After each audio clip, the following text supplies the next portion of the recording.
We are live. Hello, everybody. Happy Wednesday.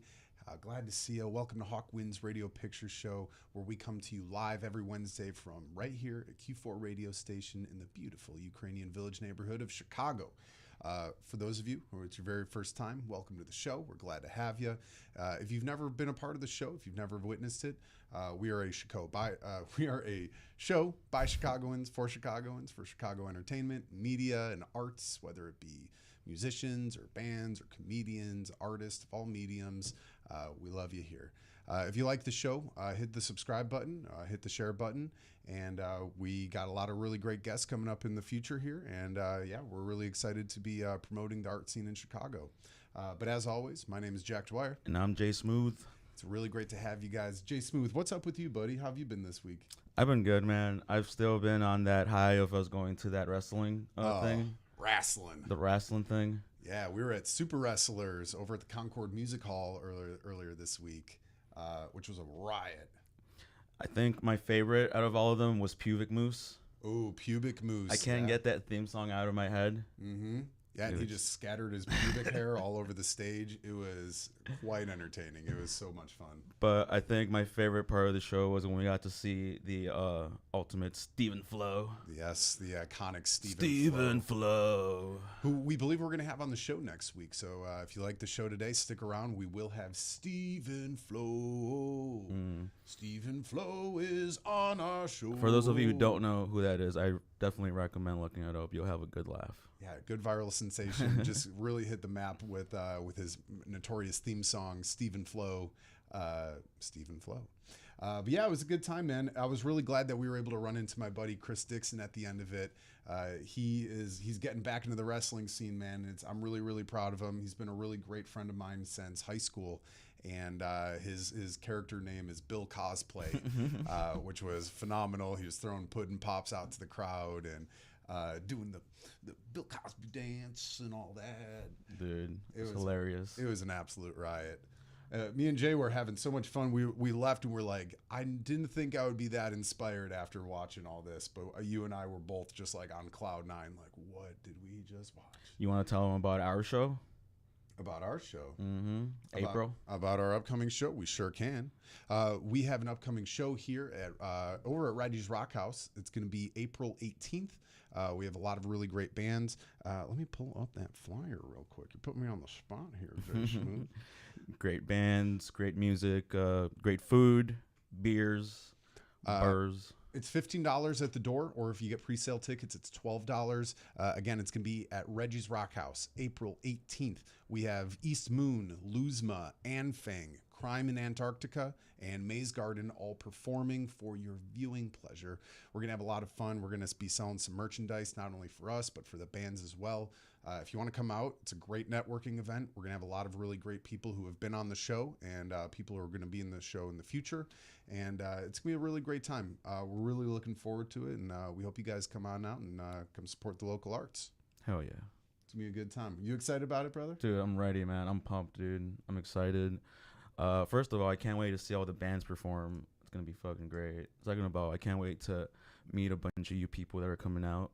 Yeah, it's gonna be a good time. Marley Tomlinson, if you're listening, I'll buy your ticket if you come all the way from Florida, homegirl. You come on by. We'll take care of you. From Florida. Yeah, from Florida. You don't need Florida anymore. Come to us in Chicago. We have a lot more fun here. But no, man, I'm really excited. We got a lot of really fun stuff on the horizon, and we got a great show today too.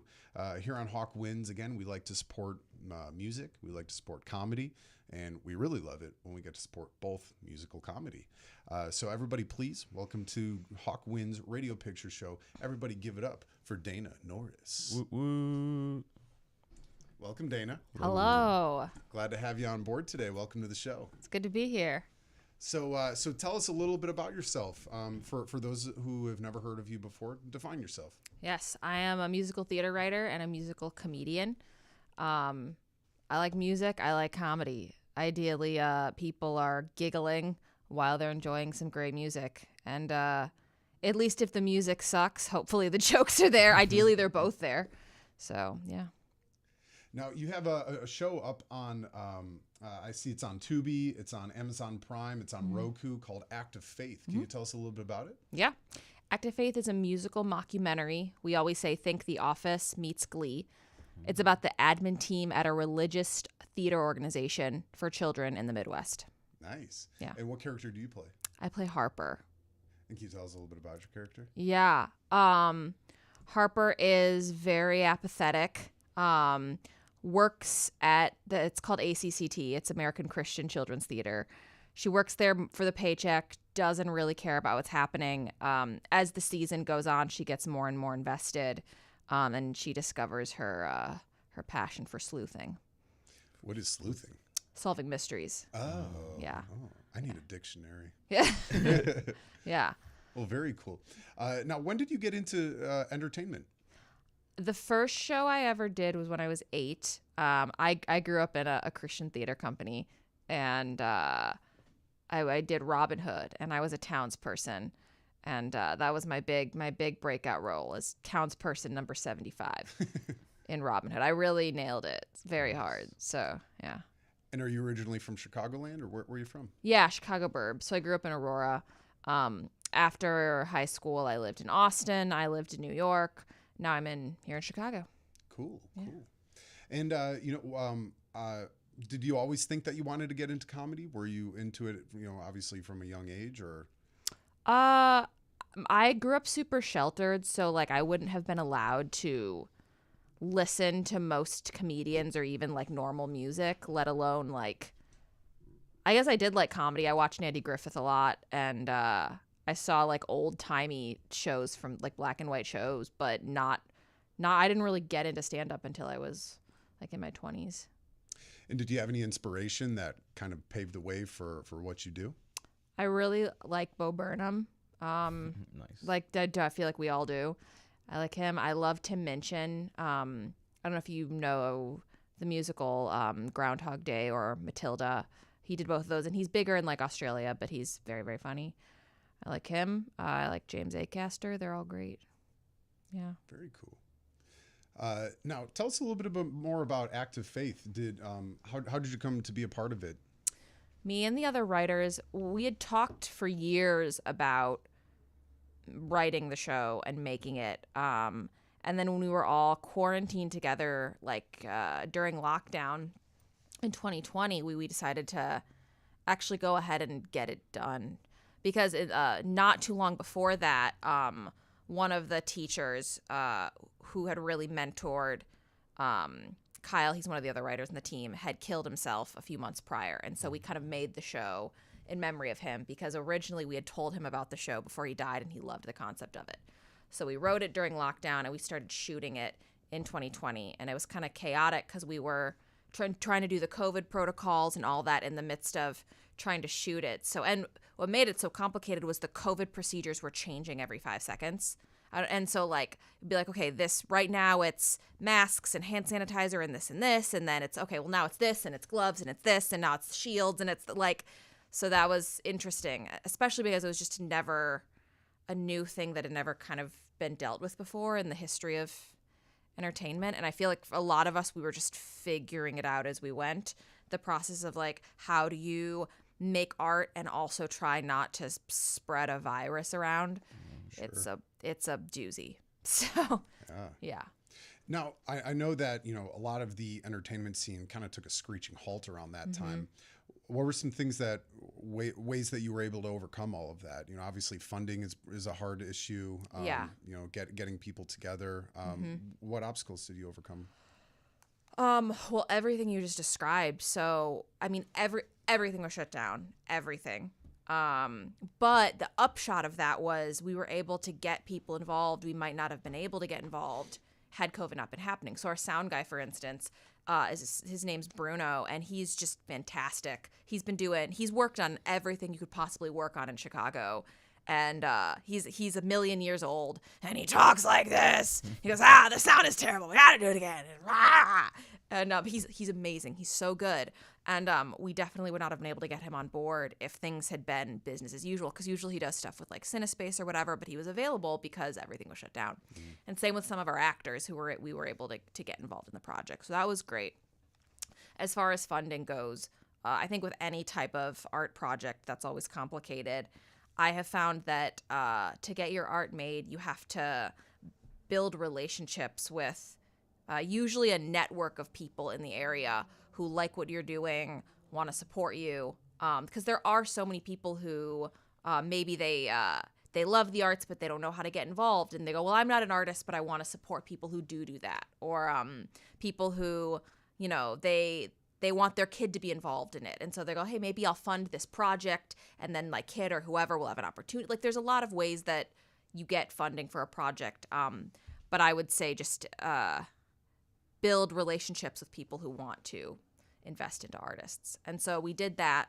And that was part of how we've been getting funding for Active Faith. And then as far as other obstacles, I would say people being people who didn't know us. They were some of the actors we knew previously, and some of them we got off of backstage. And they were kind of taking a leap of faith that in the middle of the pandemic, this random series. We don't know any of these people. We don't know who's producing it. We're just kind of taking a leap of faith that they know what they're doing, that they're going to follow the COVID protocol, all of those things. And so building that trust with people we hadn't previously worked with in a really uncertain time was definitely, I would say, an obstacle. But yeah, we got lucky with a really good group of actors. And, I know a lot of people were just super hungry to start making more stuff, especially around that time. Can you talk a little bit about, what was the vibe on set around that time? Were people, still cautious? Were they scared? Or do you think people were more so relieved to get on set to know that they're making people happy? All of the above.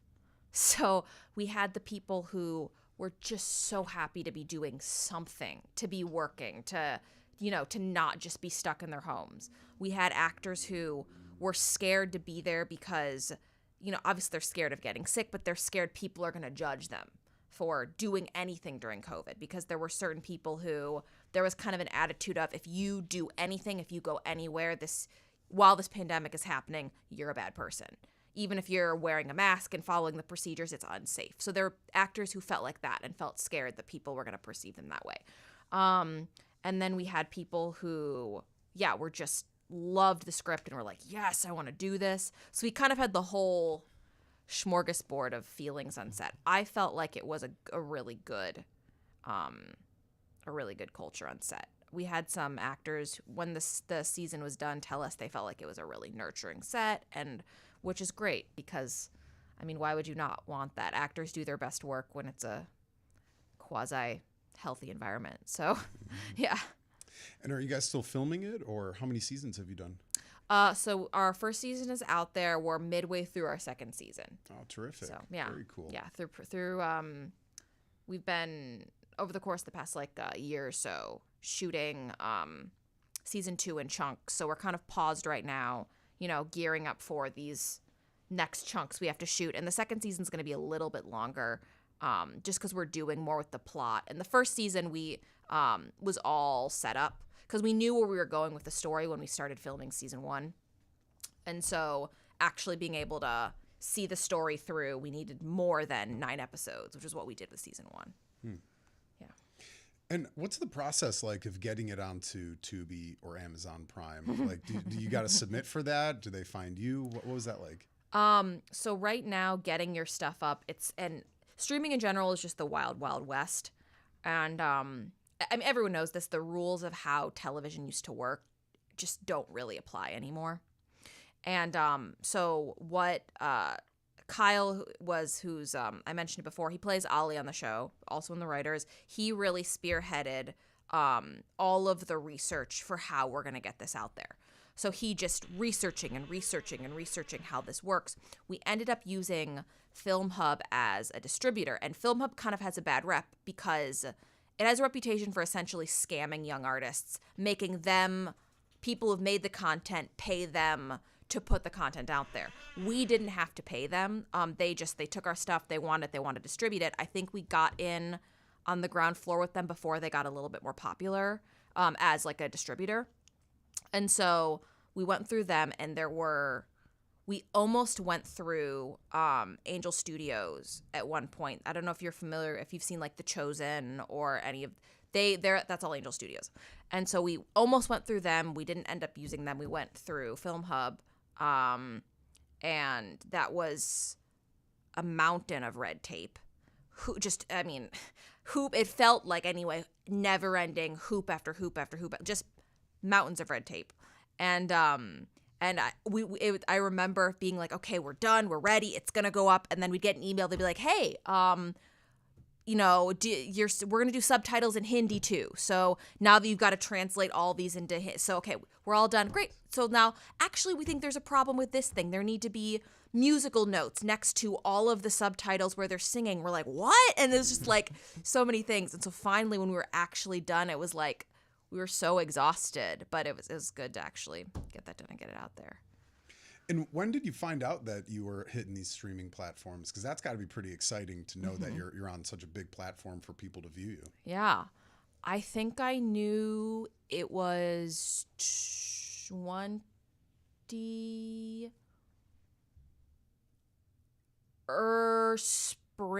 of 2023. Yeah, because spring of 2023, the show's out that summer, and then we were at Austin Film Fest in the fall. And so I always get the timelines of things like mixed up in my head. But yes, so early on in 2023, I knew.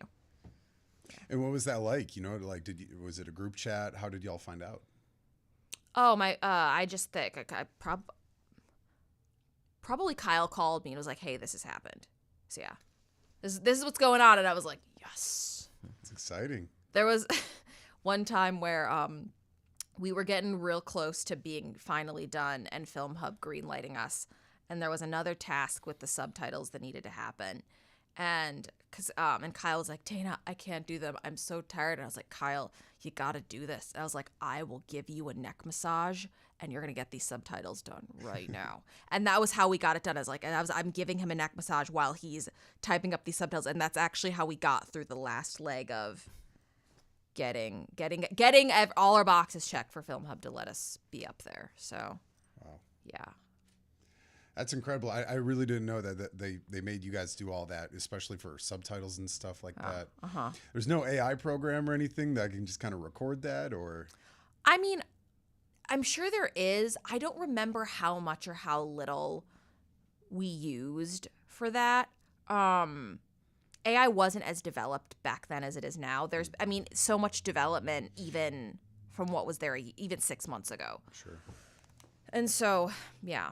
That it was, I have learned doing theater, everything that can possibly be and in film too, just entertainment, everything that can possibly be a problem will be a problem. So if there's even the slightest chance it's going to be a hiccup, it will be. So yeah. Yeah, it's Murphy's Law, right? Yes. Anything that can happen will happen. Absolutely, yeah. Did you? I totally just lost my train of thought.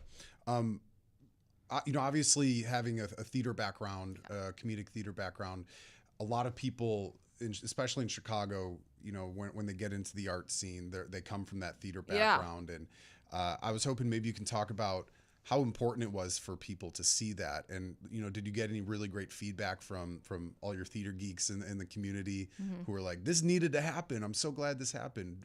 What was the feedback of the show? In general, the people who watched it really liked it. So the show we're very, very pro-gay, even though it is a show about what it's like to be a Christian in this kind of really complicated environment. The show is pro-gay, and my favorite piece of feedback is from one of my friend's very conservative mothers who said, I don't like the agenda, but I can't deny that this is brilliant. And I was like, yes. And so I love when people like the show in spite of themselves. Like, they don't want to think it's funny, and they do. And we don't write it from a spiteful place. We wanted to make something that could kind of be enjoyed by a wide range of people. Like, I wouldn't say it's specifically just for libs or just for conservatives. We kind of, as far as comedy goes, we take pokes at everyone. Kind of like one thing I love about South Park is they really show no one any mercy. And I do feel like we do that with Act of Faith. We're like, the more conservative characters are horrible, and also all the liberal characters are horrible. Like everyone's just together being horrible all the time, and I think it's really funny. And because that's how life is. It's not as simple as, you know, everyone who's liberal is great, everyone who's conservative is evil. It's so much more complicated than that. And people are just kind of, you know, shitty across the board and good, and it's just messy. And so that was some feedback we got. I've had less positive feedback too. There have been people who I sent the show to them, people who were in the theater program I grew up in, responded because the show's called Act of Faith, so people assume, okay, it's religious, and before finding out anything about it, like freaked out and were like, sorry, I'm an atheist, and blocked me. Before giving me time to be like, wait a minute, the show's a comedy, it's a satire, it's this and this. I've had a handful of real aggressive responses from people, and then liberal and conservative kind of freaked out about the show. But in general, I'd say 90% of the feedback was really good. And when we were at Austin Film Fest, and people were watching our pilot, and no one there knew us, because, you know, it's always tempting to think, do people like this because it's good, or do they like this because they know me? And to go there and have an entire room full of people, none of whom knew us, be watching the pilot and just laughing through the entire thing made me go like, okay, this thing is good enough to stand on its own, separate from people just knowing us and liking us. That was very rewarding. Yeah, I think, you know, it's definitely something very identifiable for a lot of people who are in theater. You know, like you said, it's very pro-gay, and, you know, for conservative folks to be very up-nose about it. But then realistically, it's like, well, that's theater. Yes, you know what I mean? yeah. Try teaching a group of 8-year-olds how to do a grapevine or a jazz square without gay men. Yeah. Like, try running a theater program without, you know, it's very hard. And there's so much inherent comedy from saying, you know, we are going to teach theater to children. It's a Christian environment, and no one can be gay. And you're like, how? How could this how is that possible? So it's a gold mine of comedy. And, you know, what was the writing process like? You know, you said you were starting it during 2020, you know, obviously during lockdown and everything. Were you guys was it a combined effort, or y'all, you know, in Zoom meetings and stuff like that, doing the writing process? Or take us through the writing process. So there's 3 of us on the team, me, Kyle Hass, Jeremy Swanton. They're all musical theater writers. And since we were all together through a lot of lockdown, and just like quarantined together, that made the writing process simpler. The first thing we tried, which did not work, is we all took separate, we had our, we storyboarded the whole thing, the whole season, where we wanted everything to go, and then we storyboarded each individual episode. And then we said, okay, you take this scene, I'll take this scene, and then we went to separate parts of the house and we wrote our scenes. We came back, everything was trash, and we were like, no, that's not work. We're going back to square one. So at least the bulk of everything we did in season 1, we wrote as a group. And so, and during season 2, because we were on like insane time crunches, there were times where, you know, Kyle would be like, Dana, you know, we have to shoot a scene in 5 minutes. I have to do this thing. Here's the computer, write a scene. And like, so sometimes that would happen just out of necessity, but most of the show we write as a group, because the quality is just higher. And like, Kyle is very, very, very good with plot structure, making sure every single story beat is exactly where it's supposed to be. Jeremy is very good with theme, making sure everything is theme driven. There's a why behind everything. And then comedy is really my strength. And so we would write a scene, and Kyle would be like, okay, this is not funny. Dana, help. And I'd be like, okay, well, let's see. And then when it comes to writing like scenes, the motto I have developed for writing is like, okay, like, we know for every scene there's a beginning, middle, and end. We know what needs to happen. We know what needs to happen for the characters. Now, how do we get there in the weirdest way possible?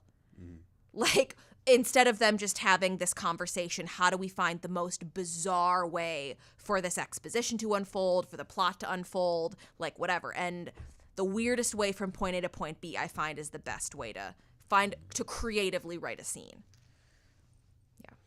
And does a lot of it come from past experience? You know, I was hoping maybe you can talk a little bit about, you know, did you have any funny moments while you were in theater growing up that maybe made it to the show, or something maybe that was very impactful of how you viewed the entire theater scene in general? Yeah. Yes, definitely. We're all pulling on our experiences. So many funny things happened, and we know in real life, I know so many funny people that most of the show is actually based on real life things we've experienced, and most of the characters are combinations of like 2 or 3 people that we know. So there's a character on the show, Carly Peterson, and she is kind of like your quintessential musical theater bitch. Like, just like stereotypical, wears a jewel tone dress, is really annoying. Like, what she's a combination of a bunch of our friends. And then most of the characters are like that too. I think example of a funny thing I experienced was I was in Godspell when I was a kid. And they cut out the opening number of Godspell, which is called Tower of Babel, and they replaced it with Meant to Live by Switchfoot. Which is super illegal because the director of the show didn't feel like it was like a Christ-like message. He didn't so he just cut out the show. And it was funny, a couple years back, I was in Children of Eden, which is by Stephen Schwartz, who also did Godspell. And I was one of the dancers, and Kyle was the artistic producer. And he had a conversation with Stephen where he mentioned to him about the show where they put in Meant to Live, and Stephen was pissed. And he said, "That's illegal and in bad taste." And I was like, correct. It was horrible. And in the theater, like, I feel like in youth theater, they just do stuff like that all the time, where they'll just like, you know what, I'm cutting this thing and bringing in this song that has whatever. And so that happened. What are they going to do? Sue the kids? Yes. And so like, well, what ends up happening is like, I worked at, they didn't sue the kids, but MTI will send, Music Theater International, the licensing company, will send cease and desist letters to these different theater companies. And when I worked at a performing arts school as an adult in Austin, they were frequently getting cease and desist letters from MTI because they'd be doing like productions of Wicked with the kids.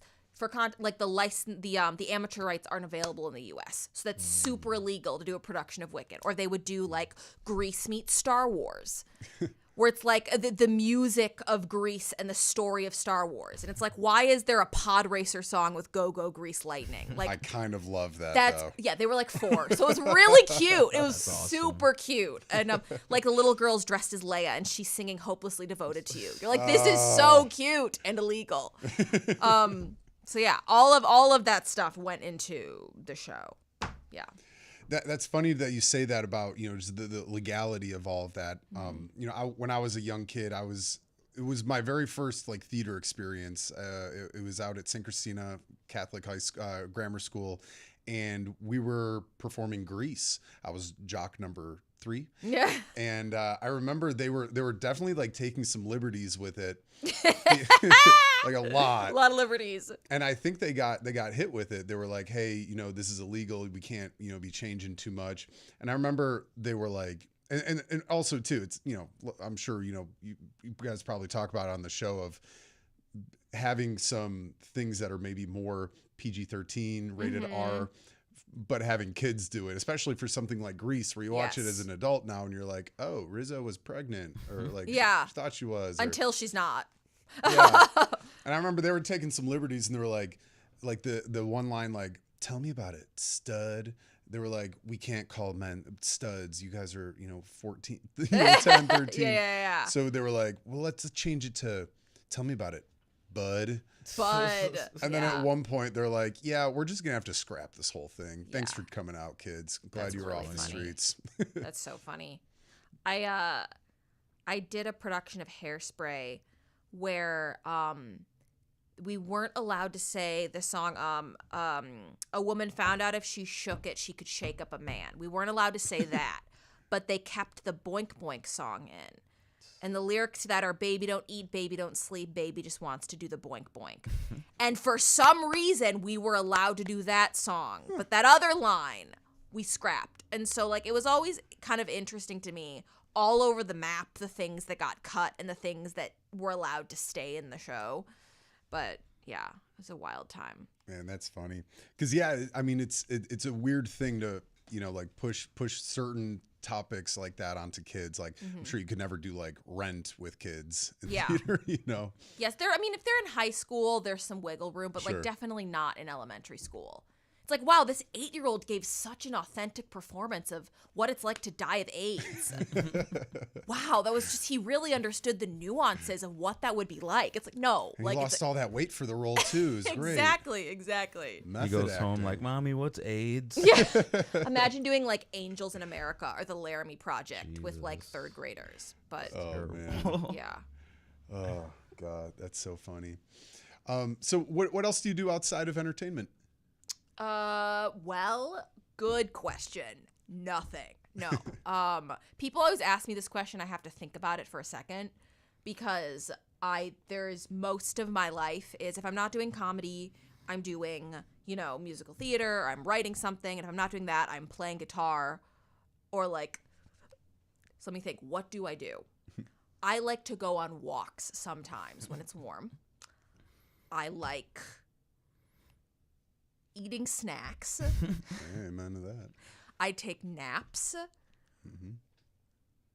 Oh, here's something. I do enjoy when it's warm a good hike. Oh yeah. I like a hike, and my favorite hikes I've done have been like in Utah because they got a lot of boulders, so you got to kind of climb up those hikes. I like those. I don't hike a lot just because like most of my life is doing the arts in Chicago and not climbing off over boulders, although I do love a good boulder climb. And I like legitimate, like we've got cables rock climbing. I've done that a few times. I don't climb consistently, but the times I've gone camping and climbed, I've enjoyed it. So yeah. Yeah, it's a great time. I love doing that stuff. Not too many boulders to climb here in Chicago, No, though, definitely not. unfortunately. Definitely not. Have you gone to Starved Rock before? That's a great hiking I have. spot. That is a really good hiking spot. I've gone there. I've done Devil's Lake. There's a few places like the Mississippi Palisades, kind of in the south, where you can hike and climb, and those are great. But it's always a good rugged, getting real rugged in Chicago, Yep. living off the land. Yep. But Yeah. entertainment is life. Yeah. And you also play guitar. Can you tell us a little bit about your guitar experience? Yes. I've been playing guitar for a couple years.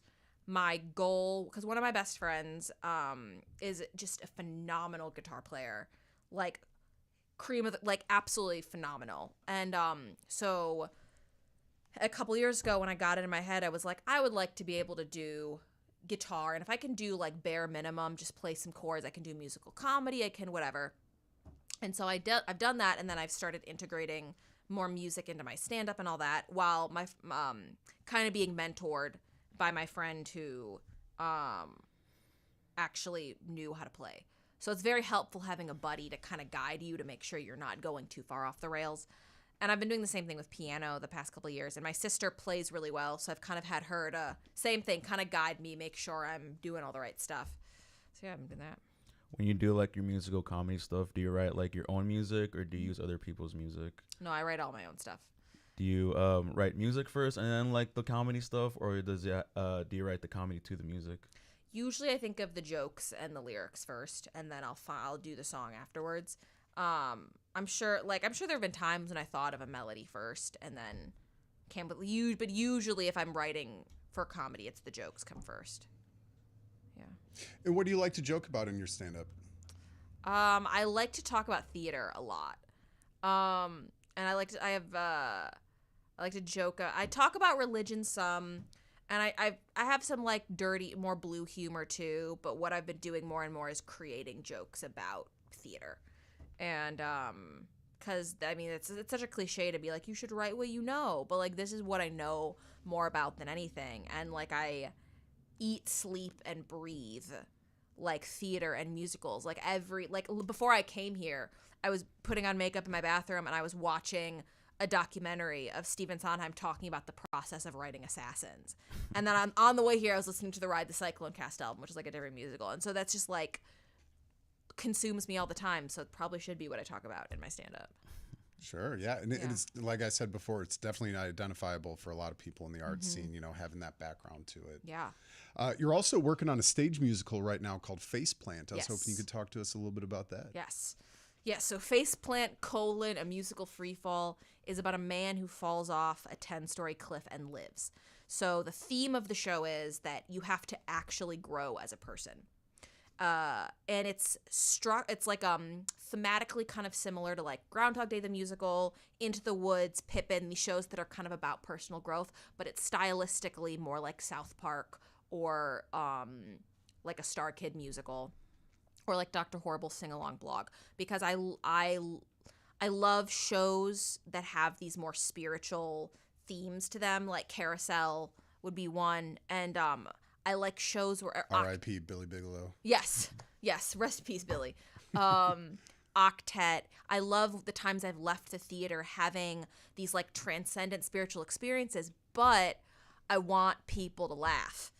And like, because for what I have witnessed is that the spiritual journey is not, or like what spiritual, or whether if you're someone who's not spiritual, it's, you know, self-development, whatever you want to call it. It's not this really woo-woo, we fly off into the clouds thing. It's just you being a dumpster fire over and over and over, and you sucking over and over until you figure your shit out. And so I find that you can talk about spiritual growth and development with really funny, derpy, stupid South Park-esque humor. Mm-hmm. Yeah, I think Mel Brooks said it best. Drama is when I get a paper cut, but comedy is when you fall down a well. Yeah. Yes, that's beautiful. I haven't heard that. That's really good. Yeah, and well, people don't realize that they're being dramatic all the time. Everyone. Because we're all like the main character in the movie about our lives, as we should be, because like we're in our own bodies. Like, of course we're all good. We all should be the main character of our lives. And as long as we're not being like horrible narcissists. Of course. Yeah. Like, what was I saying? I forget. Something about, so we all live out these dramas in our heads where everything we're doing is so high stakes, so like this and serious, and that's funny. Like I love watching people walk down the street and watching the people who walk as if where they are going is so important. Like, oh my gosh, I am late for this brunch, and like it's really high stakes, and I'm 5 minutes late. Oh my gosh, such a problem. That's and like New York. Yeah. But it's really entertaining, and it's like I love writing suburban moms, for instance, who like they're freaking out about the pettiest things, but to them it's so high stakes. And any screenwriting book you write, they talk about how what your character wants, its goal. It can be a really low stakes thing as long as the audience understands why it's important to them and why it's high drama in their mind. So yeah. That is a funny character trope to do, especially nowadays with the whole Karen flow. Yeah. Like everyone's got some drama, but is it really drama? Is it really drama? Well, and like I feel like as I'm getting older, I'm catching myself more and more often how often I am creating drama, even in my own head out of nothing. And so like something as stupid as like, oh my gosh, I'm 5 minutes late for this thing, and I have 3 other things to do this week. I'm so overwhelmed, yada yada. I'm like, wait a second. I'm like, why are you like freaking out, having anxiety? Nothing is happening. You're just making a drama in your head because either you need to feel like your life is interesting, you need to feel like you're real. Like why as people can we not be okay with no problems? There always has to be a problem, or like, I don't know. People thrive in chaos. Yeah. People thrive, and they like to dwell in the chaos of it. It's almost like it gives them a little backbone. Yeah, you know? a little reason to be alive. People just gotta chill out. They Yeah. gotta chill out, smoke a joint, Yeah. lay on the couch, eat some chips. Right. But right. I'm so guilty of it all the time. It's just like inventing drama or inventing problems, and just like, yeah, you get it. Woe is me. Yeah. Woe. My life. Ugh. It's so hard to just like live in Chicago and just be like a person in my 20s. It's really hard. The rent's so damn high. Yeah. I mean, yeah, in reality, it is hard. It is hard. But also like it's hard. There are lives that are harder. Sure. Like there are people who don't have food, don't have water, their houses are blown up. Like by comparison, my life is still, my hardest days are easier than theirs. So Right. yeah. Oh, that's funny. That's funny. Speaking of smoking J's and eating chips, do you got any poisons you like to do? Any what's your ideal night when you're just kind of chilling to yourself? Do you like to go out and party in You Chicago? ever tried DMT? Just kidding. I'm sure one of these days, first of all, Our brains naturally secrete DMT, so technically I have. Into my deep states of meditation. No, I haven't taken DMT. I'm sure at some point in time it will probably happen. When you die. Yeah, for sure. I'll just fly off into the cosmos with my spirit. My ideal night at home, I'm probably just like eating snacks, and I'm like watching a movie, or I'm listening to a podcast, or I'm doing an audiobook. I love audiobooks. Once in a blue moon, I might smoke a little bit or have a drink. It's not super regular, just because usually when I drink, I feel horrible the next day. Even if it's just one White Claw, I feel gross, and I'm like, I don't want to. This sucks. I feel a barf. Why am I doing this? And then the weed, like a little like that, I guess is fine, but it doesn't. I don't know. It's not really a thing for me. I'm addicted to caffeine for sure. Sugar and cheese too. Sugar and cheese. That's good addiction right there. That's a real addiction. And then I definitely have addiction to my phone and social media addiction. I've been more proactive lately about controlling it and trying to really moderate my time, especially because like I've become more aware recently of how these troll farms work, and how like there are people in other countries who are systematically just trying to undermine the health of everyone in our country by basically writing super inflammatory stuff on the left and the right, so that we're all just fighting and depressed and like can't function. And I'm just like, no, Russian troll farm, not today. I will not be on social media. Fuck you, Russian troll farm. Not today, Satan. So yeah, I'm trying to be more proactive about that, but it's hard. Yeah. And that dives into more of, what you're saying about everyone has their dramas, and nowadays you go online and you're just seeing highlight reels of other people's lives, thinking you need to be on that level, or hearing people just complain about problems, and it makes more problems than what you even think. Like I was talking to someone the other day about they're like, what do you think about everything in Gaza and Israel? I'm like, I don't know, dude. I've never been there. Right. I don't know what's happening in my own apartment. Yeah. Like I don't know what my two roommates are doing. How the fuck are you? How would we know? Like, sorry, I interrupted you. No, you're good. No, it's a sad thing though, because like you feel for people. You don't want violence. You don't want hatred. But it's like when you're bombarded day in and day out with just negative news all the time. Yeah. Of course, it's going to make people super anxious and super depressed. Yeah. And feel hopeless. You're like, damn, there's nothing I can do about this. I can vocalize my opinion. Is that going to get anywhere? Yeah. Probably not.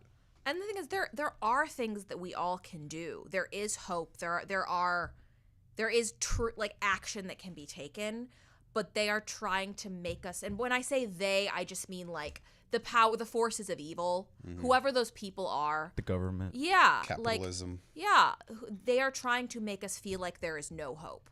That the society falling apart is inevitable. That ecological collapse is inevitable. That like there is nothing we can do. And like we are doomed. And like, yeah, we will be doomed if we don't make major changes to our life, to all of like society. Ecological collapse will happen, and like society crumbling is going to happen if changes are not implemented, but it's not hopeless. And like making us feel hopeless keeps us from taking action. And so I feel like now more than ever, it's important to hold on to hope as best we can. And as far as social media and people's highlight reels and all that, yeah, it sucks to open your phone and be like, wow, I failed again. I did this thing, but so-and-so did this. I've talked to every Chicago comic feels like, well, most anyway, that they're struggling, that everyone feels like they're not getting booked enough, like other people are further ahead of them. Like I'll feel like, man, I sucked. I only did, 12 shows this month. I suck. And other people are getting all these other things that I'm not getting. And then I'll talk to people who are like, oh my gosh, like I'm not getting booked. You're booking all these things. And I'm like, it's all true. Like it's a cliche to be like, it's all perspective, but it is. And like everyone is beating themselves up, feeling like they're not good enough. There are people who do like 30 shows a month and they're still going, I can't get ahead. I can't get booked here. I can't get this and this. It's just, I don't know. I think that's how everyone feels. And I don't know it's a really complicated thing that I don't have the answers to, but I know I experience it on a regular basis. And as far as inflammatory content and fighting, I see that all the time too. The Chicago comedy scene is constant. There's infighting all the time. And I've noticed that it's gotten worse in the past couple months, and I don't think it's a coincidence that everyone's been fighting more than before Trump came into office. Because it always trickled out. Everything trickles down from the top. And if you have a super inflammatory person at the top of the country who instigates drama and pettiness and bratty, immature behavior, like, people are going to be mimicking that either consciously or unconsciously. And I think people feel powerless. They feel powerless. They feel oppressed. They feel scared. So, and they don't know what to do about where we're at in the country. So instead, they're just fighting with each other over super dumb things. Right.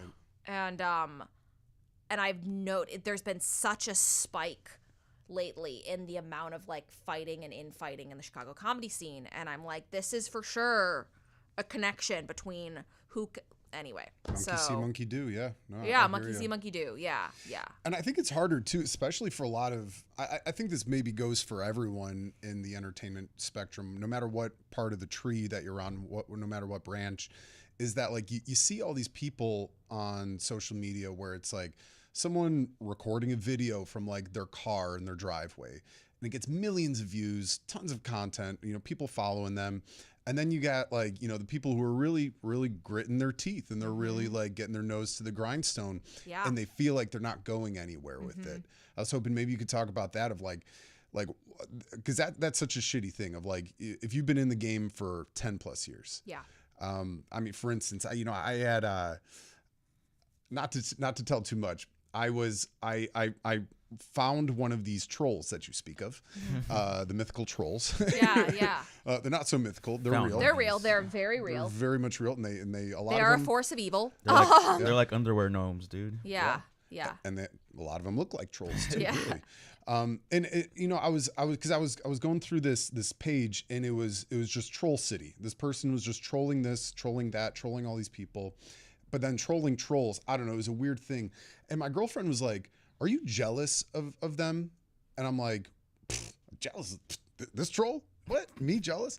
And she's like, "Think about that. Are you jealous?" And I had to sit on it for a day or two. Ooh. And then I had that reconciliation of, like, I think I am jealous. You know what I mean? Because, like, and I think a lot of other people can relate too, that it's like, man, I've been putting good work out there. I've been trying to make the world a better place. And you got someone out there just spewing hate and getting monetized for it. That's the worst part being about it. Being rewarded for being horrible. Yeah. Yeah. First of all, your girlfriend is very insightful. She is. Like, that is an insightful thing to say. But yes, it is incredibly demoralizing if you are someone who works really hard, wants your art to be good, is trying to be a moral person, is trying to do the right thing. And then there are people who are out there just being like demons from Satan's butt crack, and they're, like, getting ahead. And that's like so much in the Bible, David in the Psalms, so much of it is him being like, God, I don't get it. These people are horrible and they keep getting more power. Like, so much of Psalms is David asking that question, like, why do shitty people get ahead? And I don't fully know the answer to that. I do know the answer is not to start mimicking them and being shitty back. Don't fuel the flame. Yeah. And, like, I mean, if you can, if you want to, but I think you're setting yourself up for an unhappy life. And, like, yeah, that person might have 1 million followers. Who knows what the quality of their life is like, or, like, how happy they are, or if they can have healthy relationships. Like, whatever. Yeah, it's demoralizing for sure. And even with, like, something I've struggled with Act of Faith is, like, there was so much time and so much effort and, like, intentionality put into making something that I think is of a certain quality. And like, comedians I know in the scene, I will, like, send it to them, like, hey, I made this thing, whatever. And, like, not only will they not care or watch it, but then they'll be like, someone will make something so shitty, like a really shitty movie or, like, a really shitty, like just crap. And people are like, yeah, so and so made this thing, and I'm just like, oh, what is the point? Like, what's the point of even trying? And for me, the point in trying is when people make stuff that's really, really good, like a good musical, a good movie, that has impacted me. Mm-hmm. Seeing a really good musical has had that has impacted me. The art I've consumed has directly shaped my life in a really meaningful way. And if I've had that experience, at least it can be for someone else. And to what degrees of success I'll have putting my art out there or being able to monetize it and build a career, that is not set in stone. I do think I'm going to be able to live off of making art because I know I'm not going to give up. And if one thing doesn't work, I'm going to troubleshoot and reevaluate and pivot until I figure it out. But yes, it's demoralizing. But I don't want to stop making stuff that's good just because other people are having success sucking. Right. Nor should you stop. Where would you like to see yourself 5-10 years down the line? Mm-hmm. One thing is I would like to be able to not be in a financially stressful place, which, I mean, everyone who's doing art most people I know who are my age who are doing art kind of are. I'd like to be a little more financially comfortable. I would like to have a show on Broadway, or I've had multiple shows on Broadway. I've been involved in a couple off-Broadway shows in New York, just being in the cast and kind of on some of the production stuff there. But I would like to actually put a show on Broadway. And if it's a show, whether it's a show, like, because I have a couple friends who are musical theater writers who I'm involved in the development of their shows. If it's me working on one of their shows or it's one that I've written, that is what I would like to be doing. And my intention is to be writing new musicals until I kick the bucket, like Sondheim has. And where, I mean, who knows if as things continue, society continues to unravel and collapse, what the future of musical theater is going to be. But I am certain I'm going to be writing musicals until I die, regardless of what that looks like. So, yeah. It's a good goal. Yeah, no. And I think, as you were saying before of, seeing the trolls, seeing the spew of hate, maybe now more than ever, we need these musical comedies. I grew up watching Rodgers and Hammerstein, all these musicals, and it was such a wholesome, cool thing that like really just brought people together, and it wasn't divisive. It wasn't. It definitely poked at the bear at times in the best ways possible. Yeah. But at the end of the day, you walk away from these, whether it's a movie or a live production, you walk away feeling better, I was hoping maybe you could talk a little bit about just the joy that it brings you and the joy that it brings others with musical theater. Yeah. Joy that it brings me when I see a good show. I feel like my soul got fed a little bit. I feel like I learned a lesson. Usually I'm like convicted when I see the characters and I see their psychology played out on the stage. I see, oh, I do that. That's toxic. I do that. That's toxic. And I see my own toxicity mirrored in all these different characters. So it's always kind of a convicting thing for me when I see a show. And like you mentioned Carousel earlier. That show is so not only ahead of its time, but it's so edgy. Because you talk about Roger and Hammerstein's shows poking the bear. That one pokes the bear. Because it shocked audiences. And it was considered kind of problematic when it came out back then. And when I saw it in, I want to say, it was like 2018, 2019, it shocked me. And I think it's still a controversial show even now. And but it's got this just incredible, uplifting, like beautiful message.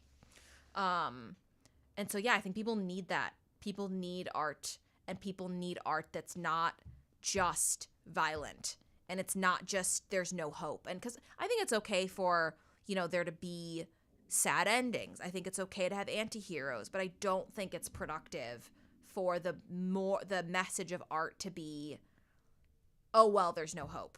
Or like, oh, well, like good guys always lose. Like that might be true. Sometimes the good people don't win. It might be true that there are lost causes, but I don't think we should be telling people these such dark messages, because obviously artists can do whatever they want with their art, but I still think there's accountability for what you put out into the world, especially if you do have, and I don't have a massive fan base at this point, but But when I do get to that point, as I think I will, I hope I will, I recognize there's accountability for the messages that I'm putting out into the world.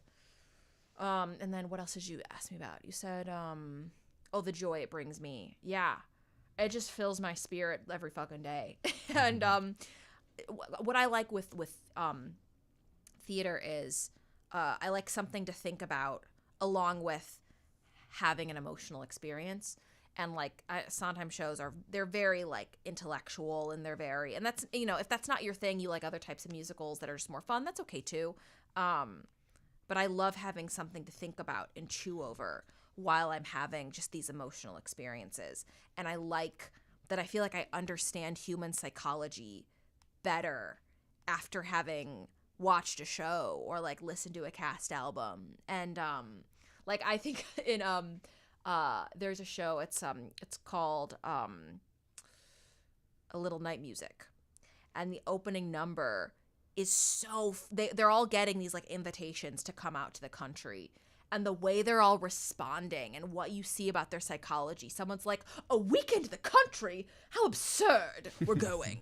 and someone's like, we have to go. And they're like, no, you're not going. And like, fine, I won't go. No, we're going. And like the way they're having so much fun, getting so offended that they're being invited, freaking out, getting mad, getting excited to go. Like it's I don't know. I love that. And then I love what I see these shows, and then I see people behaving the same way. And like, example, after the election, people love to post things being like, see, Trump did all these bad things and you voted for him. Like, it's the same thing as Into the Woods. So it's your fault. So it's your fault. Yes, it is. Like, immediately having to throw blame. Like, all the time I'll see people doing something. I'm like, it's this moment in a musical. It's this moment in the musical. It's this, in A Little Night Music, there's a song where one of the guys is like, she's too perfect. If only she wasn't so this and this and this and this. If only she sucked more, it'd be fine. Or like whatever. That's the issue with a lot of relationships. Yes, she's too great. Or there's a song from Follies. I got those God, but don't you love me? Oh, you do. I'll see you later. Blues. Those long as you ignore me, you're the only thing that matters. Feeling. And I'm someone who has commitment issues, and my friend who we have a really complicated, deep love, friendship, romantic situationship. It's really complicated and emotionally intense. And I'll say that to him all the time. I'll be like, I got those God, but don't you love me? Oh, you do. I'll see you later. Blues. And it's such a brilliant insight into people that have like avoidant attachment styles. And that's I love it. I love it. Is your situationship in the arts as well? Yeah. Do you find that helps, or is that hurtful sometimes? No, it helps. He's a really, really, really good artist, and helps me with a lot of the things I do, and I feel like holds me accountable for continuing to grind and work hard. And he loves me and supports me and is a great person and a very close friend. And I am sifting through all of my emotional immaturities. I think it's gonna take me a minute to get to the point where we could actually be together and have it not be a dumpster fire. I'm the bulk of the problem in this situation. So, yeah. You mentioned earlier of the accountability for what messages you put out into the world, whether, no matter what art medium you're in. I was hoping you can talk about what is the message that you would like to send out? What is the thing that you would hope people would walk away from any of your productions with? Yeah. So, for Faceplant, I want people to walk away with the message that wherever you end up landing politically, conservative, liberal, religious, non-religious, you have to actually grow as a person. Because what the main character Gideon Gorin does is he's a shitty person and a Christian all through Act 1. End of Act 1, he says, I'm not doing this anymore. I'm gonna move to the West and become an atheist. Then he does all the same bullshit he does when he's a Christian, but as an atheist. And then he tries on, I'm going to do new age spirituality. Maybe I'll be a shaman. And he still sucks. And he's horrible. And then he does all these different things. Sucks, blah, blah, blah. And the first real victory is in the last scene of the show where he realizes, hey, I have to actually grow as a person. And that's what I want people to take away from the show. And I do that all the time in my life, where if I'm having depression or mental health problems I will do everything except grow. I like everything except the one thing I have to do in the situation. And I feel like it's a very universal experience, which is why I wanted to write about that, and I wanted people to get that out of the show. And also, I think people think if someone just, like if it, as like I'm more of a liberal person, but there's a temptation to think, hey, if this person I know could just be more liberal and think like me, then they wouldn't suck. And it's like, no, I've had friends who I grew up with I grew up conservative. I became liberal. I was still a brat. Like I have my friends who became adults. They swung, conservative, liberal, conservative. And it's this, they're doing the same bullshit that they did. It's just now they're a really annoying, flaky conservative, or they're a really bratty, narcissistic liberal. Like it's the same bullshit, just with a different whatever. Without the growth. Yeah, exactly. So that's what I want people to get out of Faceplant, and then I also just want them to have fun. So like, my Kyle always says that musicals, they're a cocktail. You don't want to have too much whiskey, or or you don't want to have too much fruit juice and sugar. You got to blend, And so I don't like when I go to a theater show and people are just preaching the themes at you the whole time. I'm like, this is not a fucking TED Talk. I'm at the theater. Like, wah, wah. It's got to be fun. So it's like if you're going to talk about, cultural appropriation, because I do at one point in the shit, because it's cultural appropriation in the context of New Age spirituality. So white girls rubbing crystals, waving their dream catchers, and like their dumb bullshit is they're like appropriating all these cultures, but it's fun. It's a tap dance, and like it's just like stupid. And or there's a number where one of the parents of Gideon are like singing a song about how he's moved to the Midwest, and now that he's an atheist, he's probably like doing a bunch of orgies and like drawing pentagrams in the sand, and it's like at like their vision of what he's doing, and they're just like being insane, and it's like this really goofy song. And so if you're gonna make it fun, it's got to be entertaining, it's got to be fun. Like we're there to have fun at the theater. So I want people to have fun at the show. For Act of Faith, I want people to the theme of that show is of season 1 anyways, there's nothing more important than being true to yourself. I want people to get that out of it, but I also want people to take out of it that it's okay, you can be gay and still have your faith, and if that's not for you, you don't have to have a faith, and that's okay, because we have characters in the show that aren't religious, but I think there's kind of an idea in culture right now that if you are a liberal person or you're a queer person or whatever, that you cannot also have your faith, and I think you can, and there's all different types of, the Christian community is not a monolith.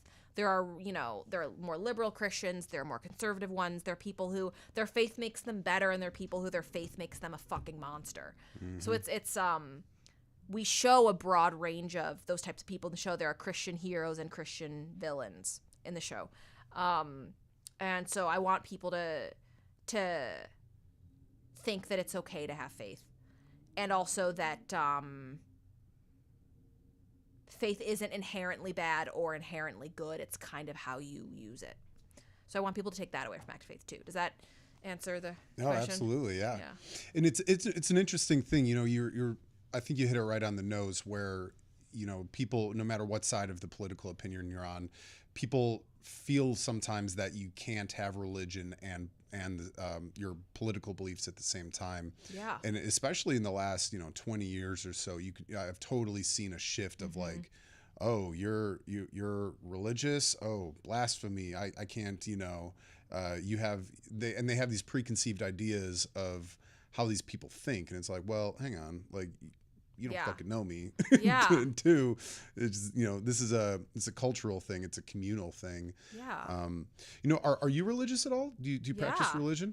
I do. My worldview is kind of a mixture of I grew up like in an evangelical environment, so I've been super influenced by Christianity, obviously, but I've been influenced by Buddhism and like Theosophy and like a little bit of Hinduism and like secular humanism as well. So I've definitely taken bits of all of those. The Christian tradition is the one that's I relate to the most. Maybe it's just because it's the one I grew up with. But it's not like in a it's the only right one. It's like that's so narcissistic. Right. And like immature. Like, sorry, everyone else in the world who didn't grow up Christian, sucks to be you. Like, have fun in hell. Like, conveniently for me, I grew up with the right religion, so it's sorry for you that you just like didn't. Kind of sucks to be you. Like, it's ridiculous. So and maybe it's just like my personality. I need religion to not be depressed.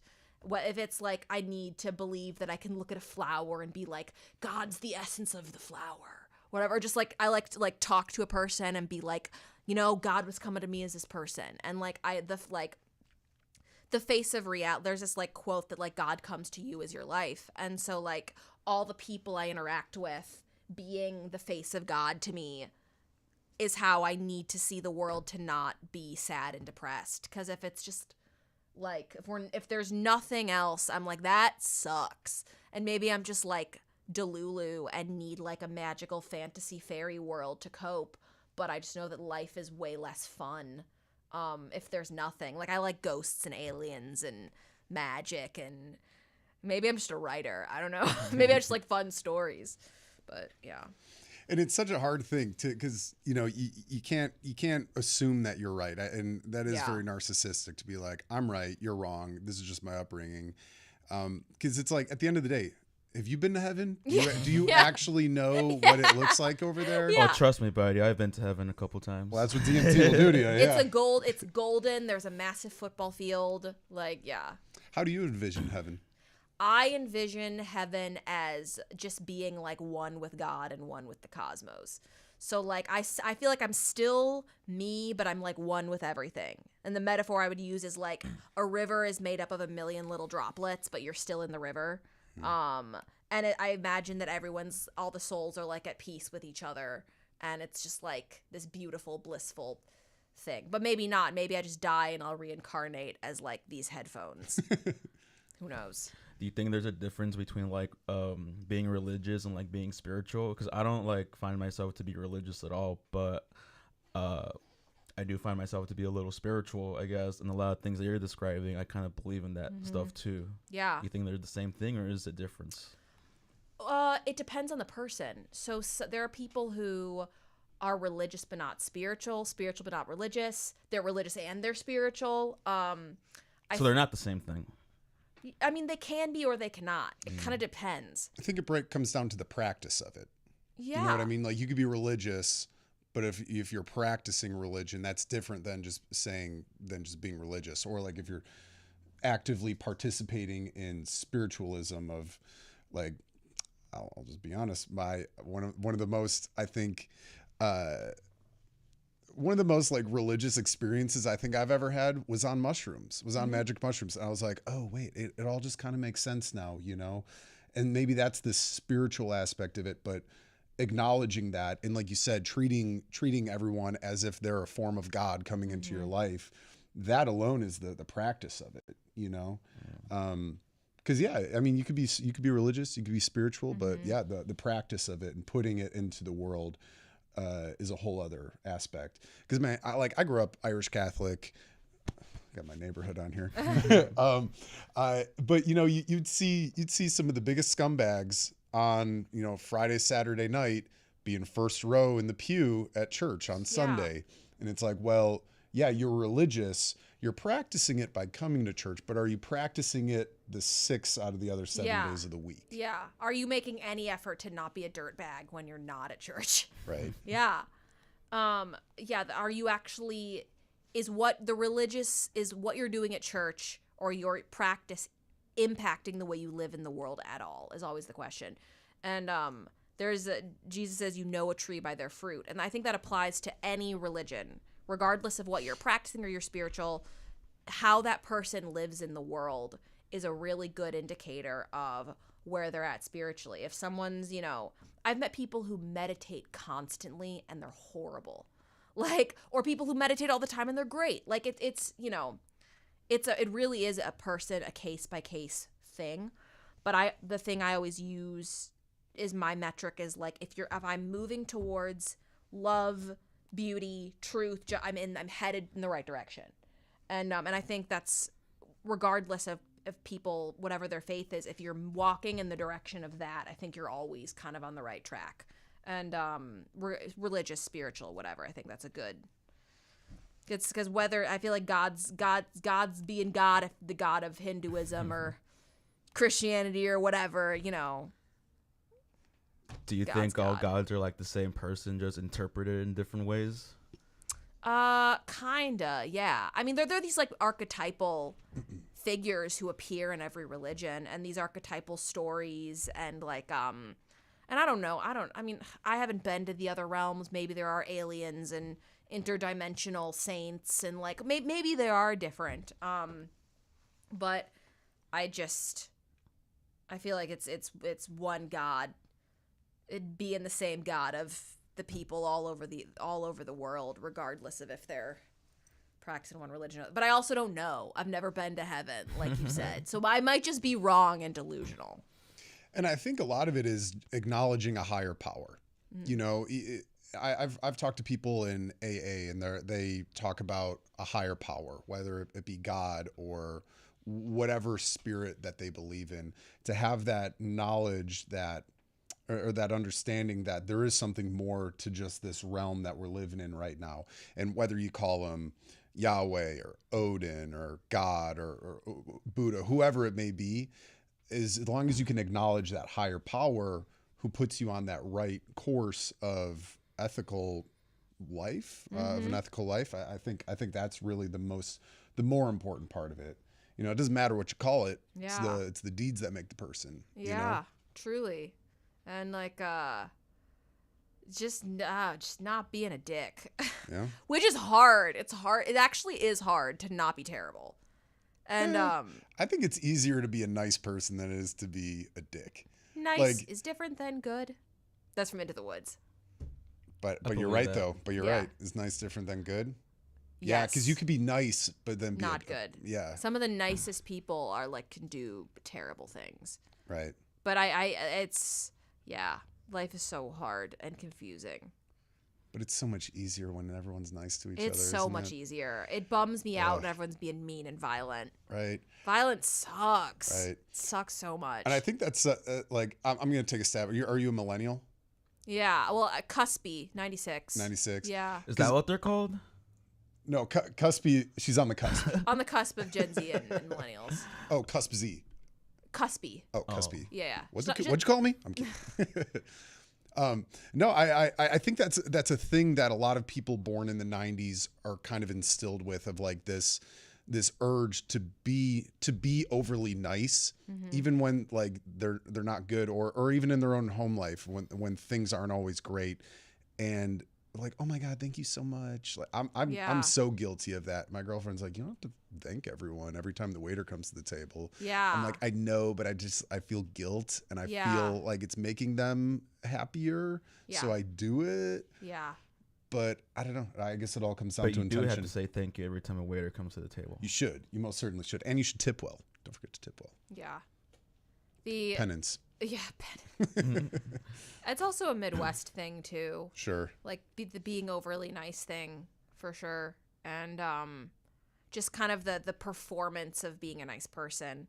I was in a show a couple years ago, and Kyle, he's working on the creative team, and he said it astounds me how all the actors spend more time trying to perform that they're nice people than they do actually learning their lines, their dances, or their songs. He's like, they work harder at trying to seem nice than actually being good at their jobs.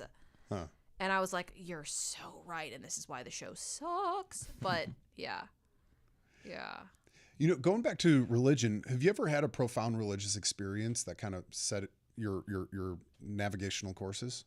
Mm-hmm. Yeah. My first, I think, transcendent experience was like the summer before I turned 14. My sister went to Moody Bible Institute. She came home and she left a bunch of boxes of books in her room. And I just read a bunch of books. Like I read The Outsiders, and I read a bunch of poetry books. I read this like book of essays by this artist. And I was very, very conservative. So it was very like, my mom probably wouldn't have let me read those books. And I also read all the Harry Potter books that summer, and I experienced just like a consciousness shift and kind of like an awakening. And I just remember having these like transcendent moments reading The Outsiders. And I apparently Carl Jung says that our very first like spiritual awakening moment is the blueprint for the rest of our lives. And I was like, of course. I was like, my first time was me reading something, because writing is like my favorite thing. And of course, that's the blueprint for what I'm doing with my life. And what both of you, do you have an initial, like a first spiritual experience? When I was 13, my friend showed me Slipknot, and I went home to listen to it. And then this was like before I used to like smoke drugs and stuff. And I felt like it was like you listen to them and they're like screaming and shouting and shit, but to me it was kind of like a very angelical, like, you know what I mean, like voices talking to me like, this is what you have to do for the rest of your life. And then I was like, I want a guitar now, I want to learn how to play music. So that was kind of my like spiritual like awakening of what the rest of my life consisted of. That's beautiful. It hits you like a ton of bricks too when it happens, right? Mm-hmm. That's cool that you said it sounds like a blueprint that that kind of lays out the rest of your life. That's an interesting way to look at it. And look at you now. You're living it, dude. Playing the guitar on stage. Yeah. You're spiritually practicing it. Yeah. That's crazy. So in some ways, music is like my religion. Yeah. You know? Yeah. It's crazy. What about you, Jack? Oh man. You know, I think one of the reasons I got into comedy was because of the death of my mom. And it was a weird thing. It might not have been religious per se, but spiritual definitely, where, you know, I was in the intensive care unit at Little Company of Mary Hospital, and I was watching a Vince Vaughn movie. And I just remember like my entire world outside of me was just crumbling. Everything just like was going to shit. And I remember laughing so hard at this movie. And then it just kind of hit me. I was like, I think that's what I need to do. I've always been the class clown. I've always found joy bringing joy to other people. And honestly, it kind of came to me in a dream. I'll never forget this. So my mom, she had a heart attack when I was in high school, and she was in a minimally conscious state for like 2-3 years. And when it like first all happened, I remember having this very vivid dream that all of my friends were trying to break into my house, and I kept locking them out. I kept closing the door, slamming the back door. I'm like, no, I just want to be left alone. And then I remember them running around to the front of my house. And again, this is all in a dream. And I get to the front door and I go to lock it, but they open the door, they pull me out of the door, and they all pin me down. And it's all my boys, and they're all surrounding me. And they're like, hey, it's okay. Like, you're going to be cool, dude. Like, we're all here to help you. And I think that was one of those moments where, like, you know, dreams, I think can be a part of the spiritual realm as well, maybe religious as well, where you have these kind of profound dreams and these visions that, you know, things are going to be okay. And as long as you, like you said, with the blueprint, that blueprint is now laid out. You just got to design your house. You got to design your Barbie dream home here. And it kind of just one thing after another. After that, I switched my major to communications, got into doing public speaking, fell into stand-up comedy from that. And it's really come a long way. And, you know, I guess to tie the ribbon on it, you know, when I was working with Holiday Heroes, it's a nonprofit organization. They do a lot of like characters, costume characters for kids in pediatric hospitals. And it was such a weird thing that I felt so comfortable doing it. I think because I went through all that trauma in my past, where I like the smell of hand sanitizer still till today, like takes me back to that time when I was just in high school. I had no idea what the hell I was going to do with my life. And it was almost a traumatic thing, but then to kind of overcome that and feel comfortable. And like you said, with the blueprint, like this is just a part of the blueprint right here. I'm able to do it because I built this staircase and I'm comfortable doing this. I can see somebody hooked up to a bunch of tubes and machines and they're all beeping and twitching, but still having that like don't freak out moment, like, oh my God, this is so sketchy. But like with the blueprint, this is what you're meant to do with your life, and doing it and practicing it. Hell yeah, dude. Yeah. Making America laugh. Trying to, One man. joke at a time. Trying to. I these feel like days. most entertainers, like their whole thing just stems from like trauma a lot of the times. Like every time we like interview people, they pretty much say the same thing. Right. So I hear that a lot. Yeah, a lot of trauma to bring around the arts. Yeah, absolutely. But I think that's the beauty of it though too, is that when people are going through this hard time, like give COVID an example. When COVID hit, what was everyone doing? Everyone was watching comedy movies. They were hanging out with their friends. They were joking. They were working on their art. They were listening to music. And for those to be quote unquote non-essential, that's what everybody leaned on in those times. That's what got everyone through. Exactly. Yeah. It's like what would people have done without movies and shows and books and podcasts and all these things they use to cope, which people use, it's all the stuff people use to cope when there's not a pandemic happening. And like during the Depression, the movie business was booming in a time when most other businesses were really struggling because people needed an escape so badly. I made sourdough. Yeah. I was one of the many people that got into that trend of making sourdough. Ooh, I made some good sourdough though. nice. I watched all the Lord of the Rings movies. I hadn't done that before. They were great. Yeah. I got to give those a shot. I watched all of Star Wars during the pandemic, and it was great. Yeah. I absolutely loved it. Had a whole new appreciation for it. But no, knock on wood. If there's another pandemic, I think I might do the Lord of the Rings that time. Yeah. Maybe with some sourdough too. I've never seen a Star Wars movie all the way through, or Really? Lord of the Rings, or Harry Potter for that. Oh, wow. You uncultured swine. They're pretty good. I was living under a rock for a long time. Yeah. Bro, you got to watch some Star Wars. I'm telling you, that is, if you want to learn about how the world operates Yeah. and spirituality and even super religion. spiritual. Yeah. Star Wars is that. We had someone on the show a while back, and they were talking about Star Wars, and they were like, it's religious, it's political, and it's fantasy. Yeah.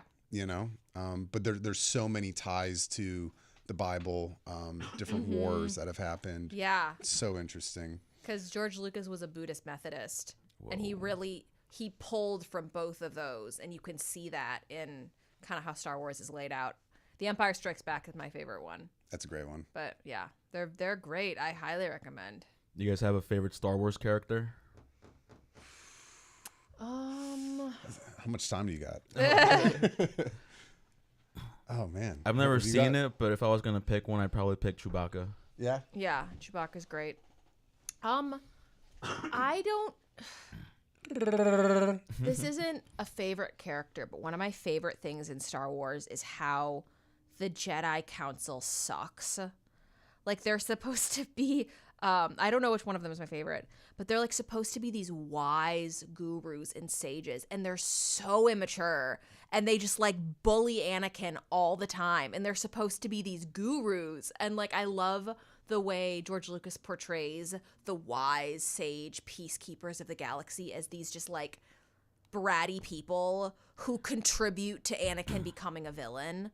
Because they're like, they treat him like shit, and then they're like, oh, he's a villain now?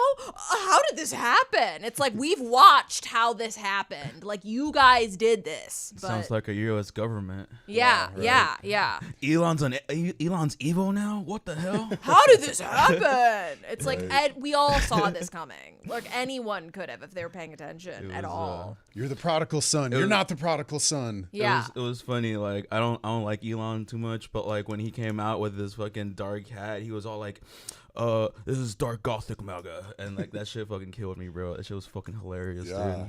dude. He's an interesting character talking about, he's kind of like Anakin in a way where Elon was so loved by the left. They're like, look at him. He's making really big efforts to be eco-friendly, and he's making these cyber cars and this and that, and then make a complete 180, and now everyone on the right is like hooting and hollering for Elon. But I mean, I've some of the I find at least certain articles I'm reading that more and more Republicans are starting to get mad because he's cutting a lot of government workers, many of whom are Republicans too. Like, wait, we didn't think this would negatively impact us. Right. We thought you were only going to get rid of the libs. What, you're taking our jobs too?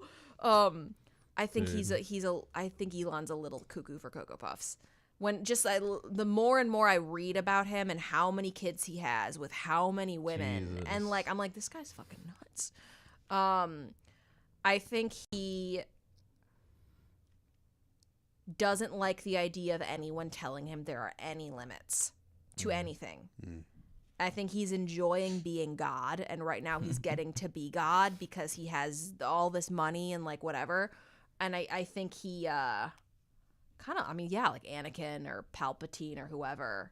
No one's gonna tell me there's anything I can't do. And Screw you, Mace Windu. yeah. It's kind of like Bad Kanye. motherfucker.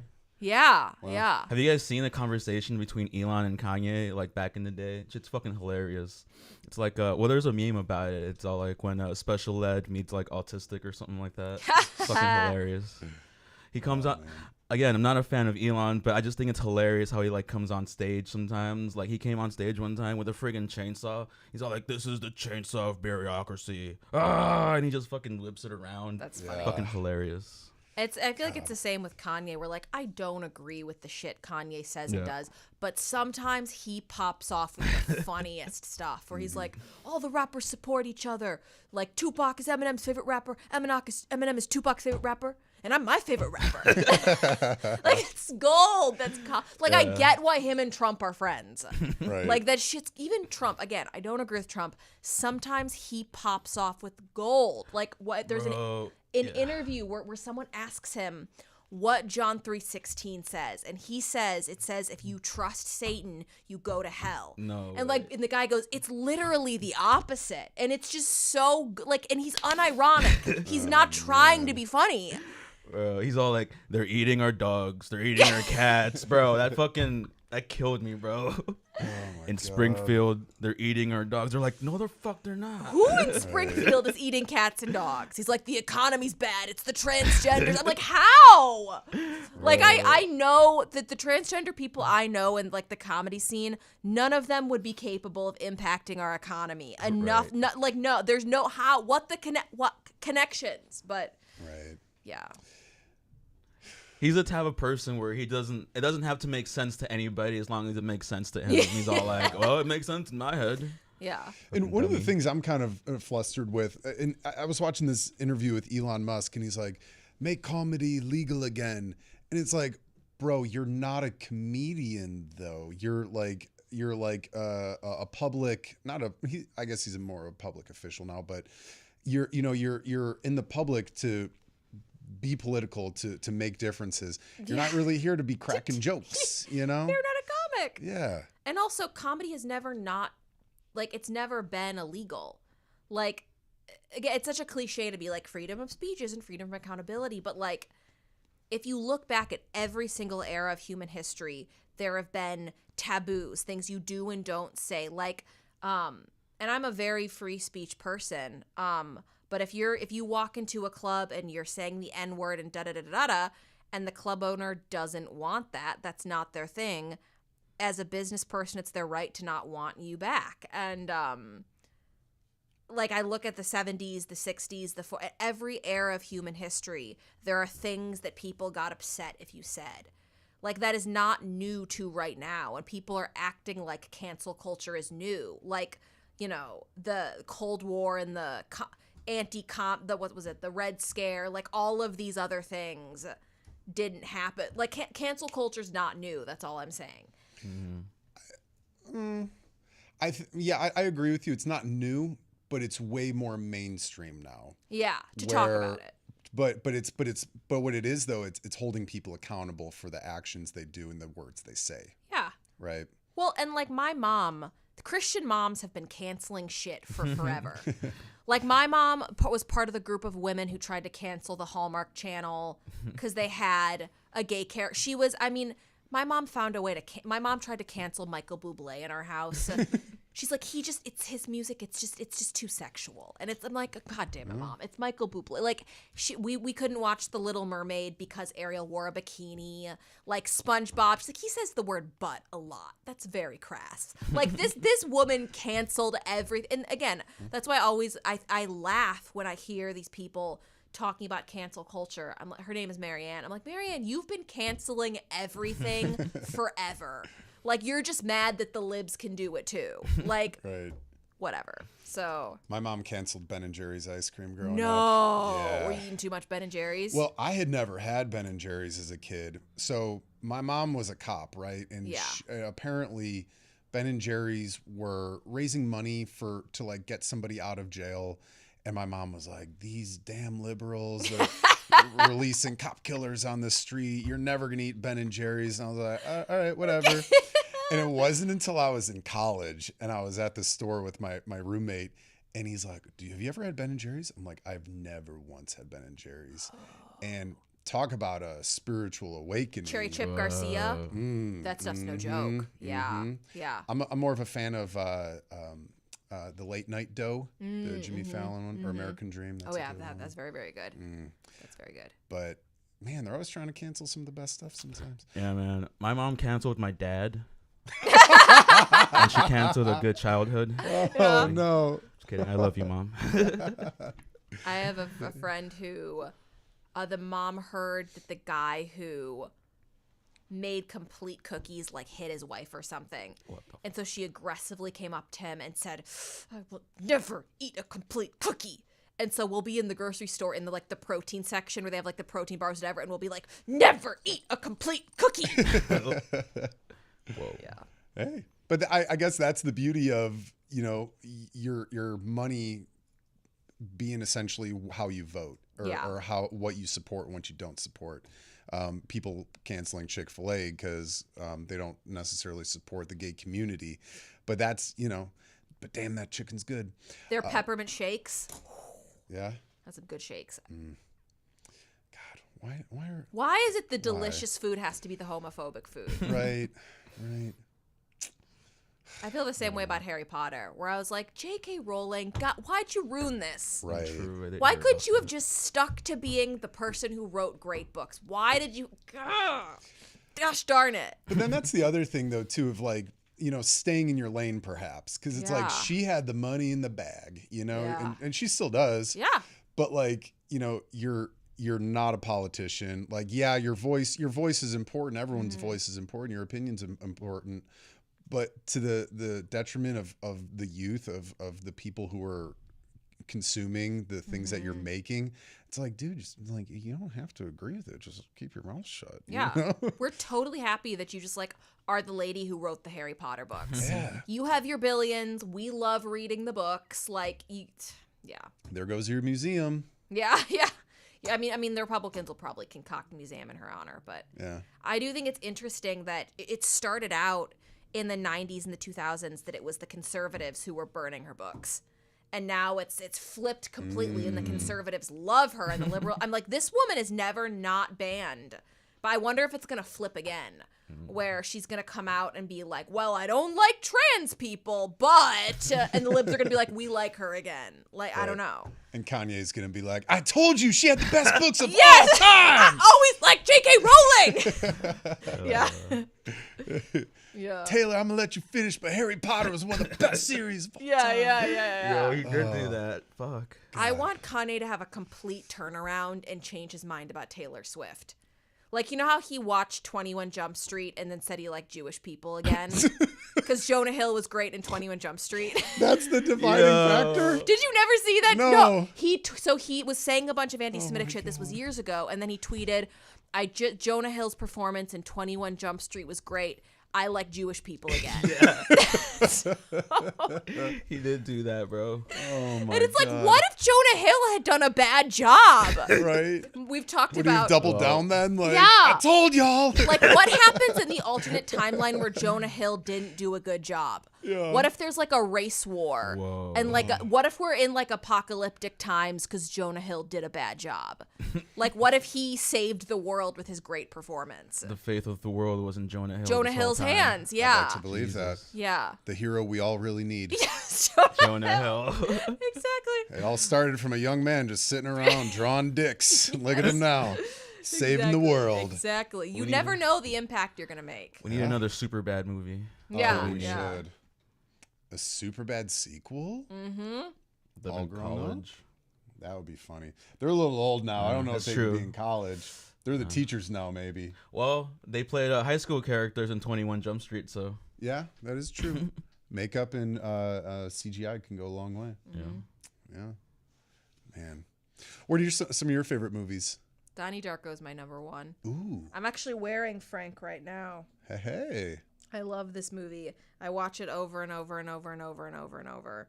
I love that one. I really like I Heart Huckabees, which I think is an underrated gem. And I feel like it is so ahead of its time when it came out. Because it was like early 2000s. I feel like if it came out now, it would be a hit. But I don't feel like in like 2000, 2003, 2004 maybe, whenever it came out, that the culture was quite ready for it. But I think it's a really funny, great movie.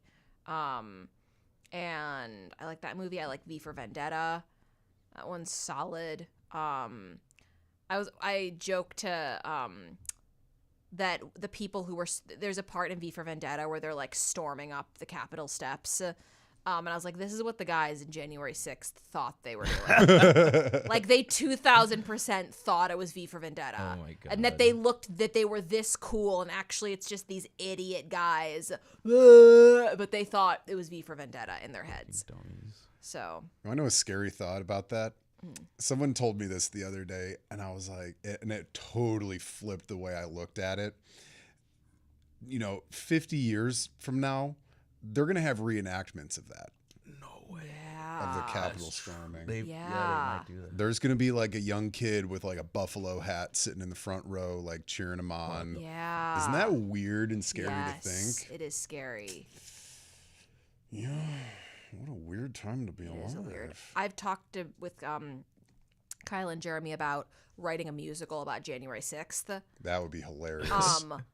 And like just like all of the different stupid things happening. I would love if there's a dude who storms the Capitol and ends up coming across like a senator who's hiding in a closet, and they end up like falling in love. Yeah. And like just like it's a comedy, obviously, and like the whole thing is everyone's being stupid from start to finish.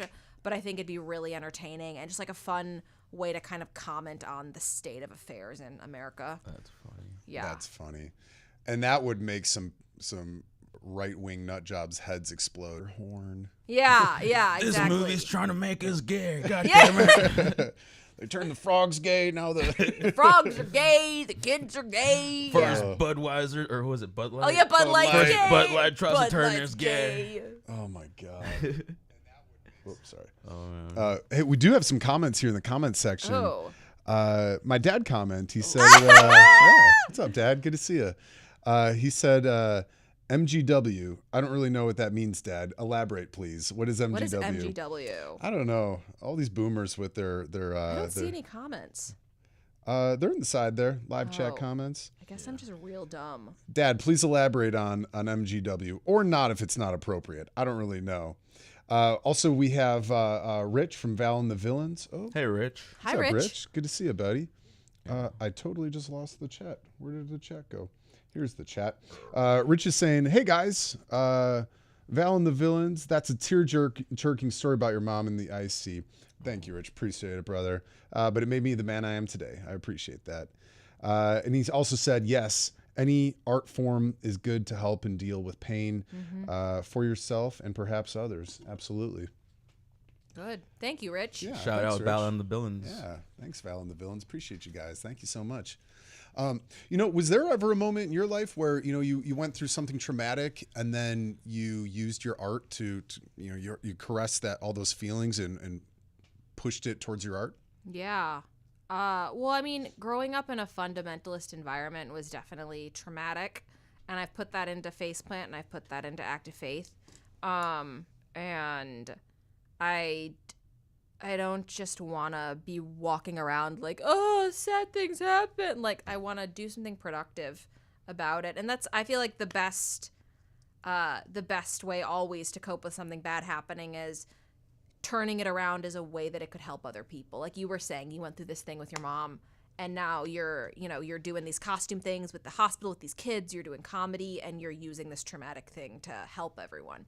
And so I know that's not a specific instance. I had a lot of crazy things happen when I was in high school with my parents, and they forced me to go to church X amount of times a week, or I couldn't take dance class, and like it was just always a really complicated, messy thing. But now it's something that I write about and joke about, and it's given me I'm glad that I have kind of the Christian upbringing as a writer, because so much of literature pulls from that.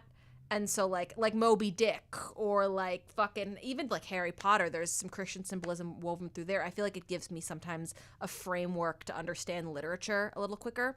Mm-hmm. And sometimes when I have friends who didn't grow up reading the Bible more, they'll miss some of the symbolism or the imagery or whatever that's there. I don't know, just because they don't have that. So I'm glad just in a literary sense that I have that. Yeah. I think disassociation helps too. Yeah. in the right context. Correct. Correct. Everything in moderation. Sure. Every coping strategy in moderation. Right. Because like distraction's great unless you do it too much. Mm-hmm. Like facing up to your problems is great, but you can't do that all the time. Like you can't confront your demons every second of every day. Sometimes you have to stop and just like go do work. Right. So everything in moderation. As long as you keep moving while the devil's nipping at your heels. The devil's nipping at your butt crack. And you're like, no, Satan, you don't get my butt crack today. Right. Yeah. And by Satan, I mean the Russian trolls. Russian trolls. Goddamn Putin. Yeah. Fucker. No, and I think that's an important thing that, because I know maybe it's just my own perspective on it of, when I'm dealing with mental health issues, or if I'm feeling depressed, and disassociating from myself and becoming these other characters. That's what I love about acting and performance, because you can pull out of your true self and wear somebody else's skin for a little while. Mm-hmm. I do a lot of, I guess spectacle art is what you would call it, where just being out in public in the middle of Chicago and just being like a crazy person is so fun and freeing, because you don't have to be yourself for that entire day. You could be this caricature of whatever it may be. But in the process, all these people are like watching you like live out this weird fantasy that you're in, whether you're at like a Renaissance fair or a convention, or we do Critical Mass a lot, the big bike meetup, and a lot of times dress up for that. Sure. And it's so fun. And people, I think, on the outside who don't see it through that weird glasses filter, they're like, Jack, are you okay? I'm like, I've never been better. Yeah. Because I'm doing this. Yeah. Though. And in doing so, and doing the arts, it's making me happy. It's making me forget about issues. And it's also making all these people laugh right now. Uh-huh. And that's all you really need in life. Yeah. Amen to that. So disassociation to an extent. Mm-hmm. Everything in moderation. Yeah. Everything in moderation, even moderation. Yeah, right. You can't moderate everything, No, that'd be. And sometimes there's a time and a place for being extreme. Mm-hmm. Like I think there's a time and place to be fucking crazy, just not all the time. Like going on stage. Yeah. It's a good time to be crazy. Mm-hmm. Absolutely. But that's the caricature that you play. That's the persona you put on, the mask you put on. Yeah. Of realism and getting out and being something larger than life. Are you the same person on and off stage, or how does your stage persona and your real life persona different? They've gotten more and more similar as I've gotten older, because I find when I'm doing acting, I can be a character better if I find what about it is similar to me. I didn't do that as much as when I was younger. When I do stand up, when I'm being really cynical, and just really in a bad mood. And when I'm being a hater, I feel like that's very true to who I am in real life. When I'm on stage, like doing stand-up, the sexual humor I make, and when I'm doing that stuff, that's not super authentic to who I really am. Which is why I'm kind of transitioning away from it and doing more musical theater type stuff. But yeah, being cynical, being cranky, and being a hater is super authentic to me. Very real. I think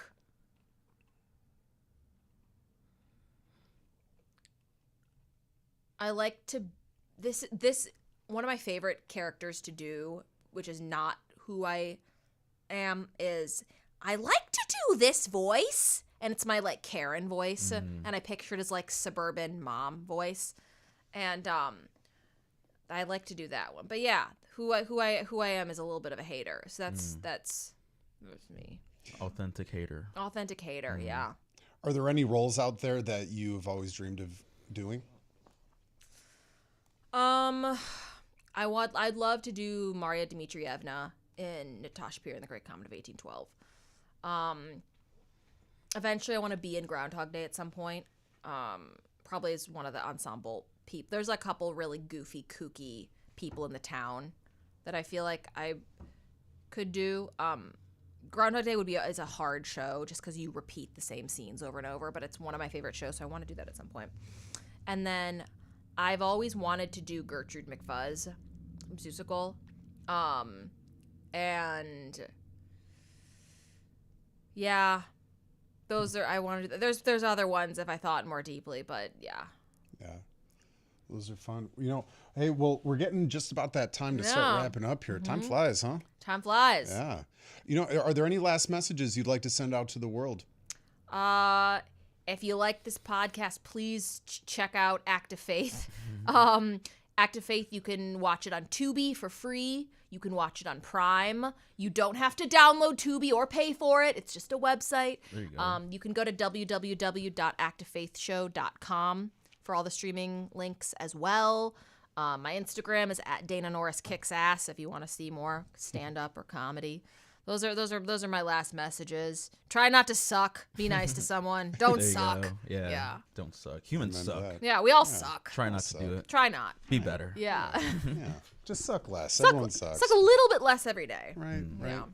Well, Dana, thank you so much for joining us. We really appreciate it. You got a great head on your shoulders, and your view of the world is very beautiful. And I wish you nothing but the best of luck. And keep at it. You're really going to make a lot of big waves here. So keep at it. And I know you got a lot of big supporters out there that love to see what you're doing. So keep at it. Thank you.